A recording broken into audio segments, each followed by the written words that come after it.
Você já imaginou controlar sua saúde na palma da mão, ou melhor, no seu pulso? A Fitbit é uma empresa que o Google acabou de concluir a compra, que ela é fabricante de dispositivos wearables. Wearables são aquilo que a gente veste, seja aqui no pulso, seja no corpo, seja na cabeça, enfim. São aqueles dispositivos que têm como objetivo mensurar os nossos dados do corpo, né? Se a gente está com um batimento cardíaco acelerado, a frequência, a sudorese e tudo mais. O Google, por trás dessa aquisição, está planejando uma grande revolução na área da saúde. Eu estou aqui com o Júnior Bornelli para a gente discutir um pouco quais são os impactos dessa aquisição, que já estava sendo feita há mais de um ano e foi aprovada agora, mas principalmente o que a gente tem para frente, o que a gente pode esperar que é a grande revolução da medicina, da saúde, com base no uso de dados. Então, Júnior, o que você imagina que são as grandes transformações que estão por vir, né? Essa aquisição não é uma aquisição barata, foi 2 bilhões de dólares, mas ela é pequena dado o grande mercado da saúde que tem para frente. O que você consegue imaginar aí a partir daí? Eu acho que essa aquisição do Google ela mostra que, de fato, as empresas de tecnologia entenderam, primeiro, que criar dispositivos, tecnologias, soluções para prevenção das doenças é mais fácil do que criar soluções ou tratamentos novos para depois que as pessoas estão doentes. Então isso fez toda a diferença. No início, os investimentos na inovação da saúde, na tecnologia, eram todos para o tratamento, mas isso fazia com que as pessoas continuassem ficando doentes. Agora o objetivo qual é? Tanto com a Fitbit, com o Apple Watch, os dispositivos da Samsung, enfim, é ajudar com que as pessoas saibam qual o estágio da sua saúde, sejam alertadas sobre isso e não fiquem doentes. Então você pode, por exemplo, hoje eu não estou usando meu Apple Watch, mas eu diariamente ou 2 vezes por semana, eu faço, por exemplo, um eletrocardiograma para entender como estão os meus batimentos, para entender como está meu coração, quando eu faço uma atividade física. E aquilo ele tem um valor medicinal. Aqui no Brasil, inclusive, já foi autorizado a utilização desse exame para diagnóstico. Eu posso enviar para o meu médico direto do relógio e o médico pode dar uma avaliação e o próprio relógio me dá já uma avaliação prévia. Então, a tecnologia na área da saúde, ela migrou do tratamento para a prevenção e nessa migração, os dados tornaram-se cada vez mais importantes. Então, o Google, a Apple, a Samsung, a Microsoft, enfim, qualquer uma dessas empresas de tecnologia estão coletando cada vez mais dados a respeito da tua saúde para que você tenha assim, um diagnóstico claro sobre isso, mas para que também eles conheçam mais sobre você e em algum momento possam te fazer alguma oferta ou te oferecer algum produto ou algum serviço. Então essa é a grande discussão. Trazem grandes benefícios, mas você acaba pagando por isso com os seus dados. Isso gera todo esse movimento de pô, isso é ético, não é? Se é moral, não é? Enfim, toda essa discussão. Essa é uma última das grandes fronteiras, né? Todo mundo sempre discutiu a questão de qual é a liberdade que as pessoas têm de dividir seus dados e qual o benefício disso. De alguma forma, essa me parece uma equação que é equilibrada, porque de alguma forma você poder medir os seus dados, sua saúde, ter preventivamente algum alerta e alguma coisa. Já tem casos, né? Inclusive de gente que estava tendo ali um ataque cardíaco que foi avisado e tem isso, conecta direto com a emergência, enfim, tem gente que já foi salva por causa desses devices. Então, de alguma forma, essa é uma revolução bem importante, onde as pessoas deliberadamente dividem seus dados, tirando algum benefício disso.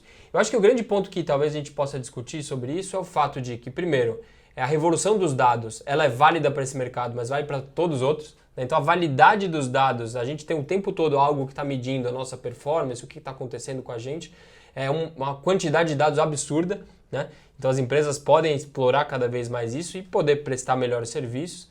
Mas o segundo ponto é aquela velha questão de a máquina vai substituir o homem, né? Então nesse cenário, o médico, qual é o papel do médico, né? Então assim, é igual a mesma discussão na educação. Na hora que você tem as máquinas recomendando exercícios, corrigindo, qual o papel do professor? Então aqui é a mesma coisa, né? Qual o papel do médico, que você entende que é o papel do médico quando ele tem tantos dados desse? O Google substitui os médicos?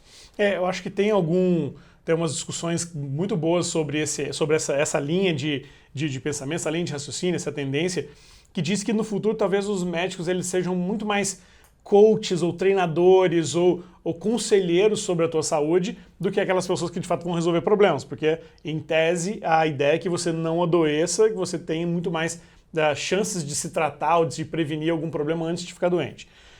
Se a gente olha para o lado de medicina diagnóstica, aí a vida dos médicos está um pouco mais difícil, Sim. Porque os equipamentos, a tecnologia, a AI, inteligência artificial, começa a ficar mais promissora em analisar todas essas informações. Mas eu acho que tanto quanto o professor, assim como o médico, ambos terão um papel importante ainda no futuro, porque algumas questões não podem ser substituídos, como a atenção, a avaliação, enfim, algumas coisas são importantes ainda no contato A questão pessoal. qualitativa ali do contato pessoal. Exato, né? exato. Então, na medicina, ela é muito... se fala até hoje da importância do toque na medicina, né? De Sim. entender, de ouvir o paciente, enfim.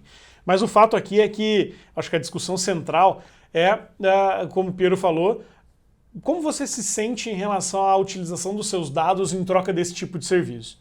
Na minha opinião, e aí é só a minha opinião pessoal, eu não me incomodo de dividir os meus dados com a Apple, por exemplo, uma vez que ela me monitora o tempo todo. Se eu tiver alguma alteração no meu batimento cardíaco, no meu ritmo cardíaco, ela me avise. Então eu estou satisfeito com essa relação, com essa troca.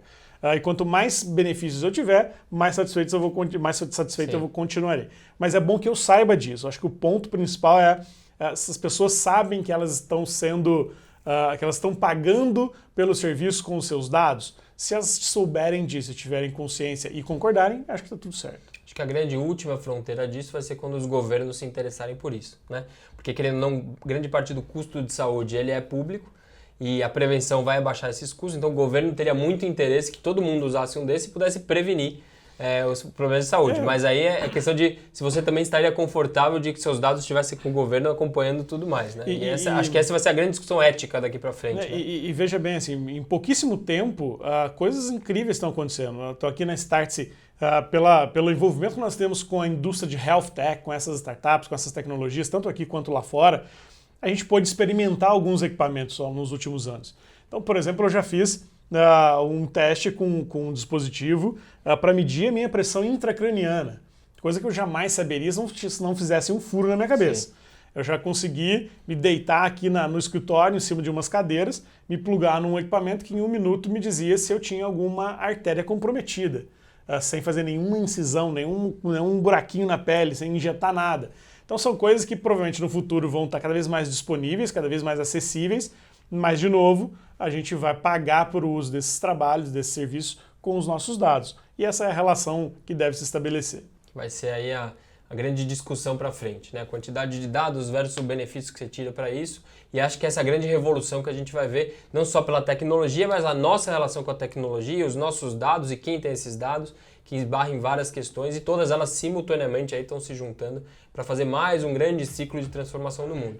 Então é isso, obrigado Júnior Bornelli e nos vemos no próximo tema do Agora.